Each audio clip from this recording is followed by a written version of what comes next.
How's it going there? My name is Theo Pride. I think it's really clear how the developer benefits, or even folks who intend to live at the development. But how does this benefit the real existing community, who are comprised of mostly low-income renters who make below 80% AMI? 80% AMI is about $52,000. You would be providing housing at about $1,200, $1,300. We're talking about folks in this neighborhood, it's about 70% renters who make about $30,000, right? You would have to get to 40, 50% AMI. So how does this development benefit those folks? Somebody over here brought up the fact that the development would then raise property values. This essentially does not improve affordability, it hurts affordability. So thank you. So thank you very much for the question.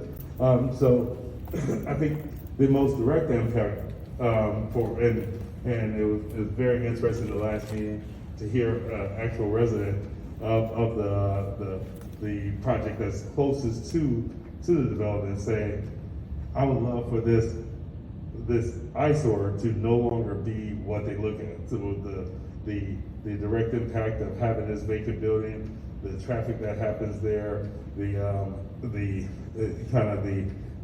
feel it gives to the neighborhood. So that's probably the most direct impact.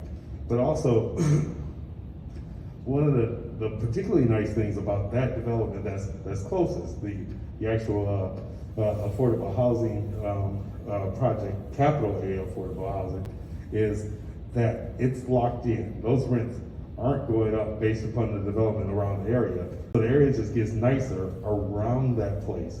And more services, more amenities come into the area that because those are contractually going to stay at affordable rents, 60% and some 50%, I believe, for that project for the long run, they just get a nicer environment. And so that's the most direct impact.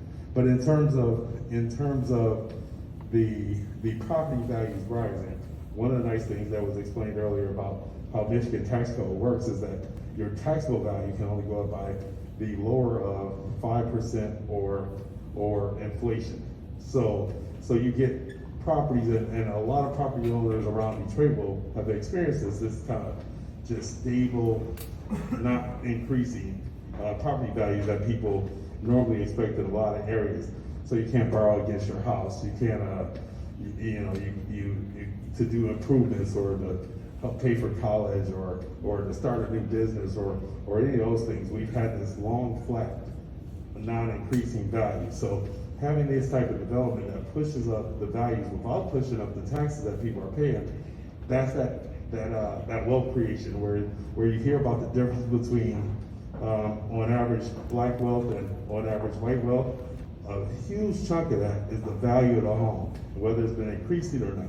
So certainly making sure that we have long-term affordability is a big deal, and that's why this project that's actually by design and by contract dedicated to being affordable, that's right up the street, has that ability to lock in those rents.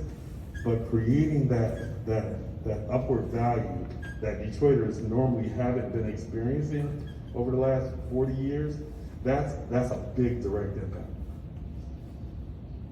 Sorry, did I hit it all? Did I miss any pieces? I understand your answer. I don't think it was adequate. I think studies show that developments like this push low-income renters out.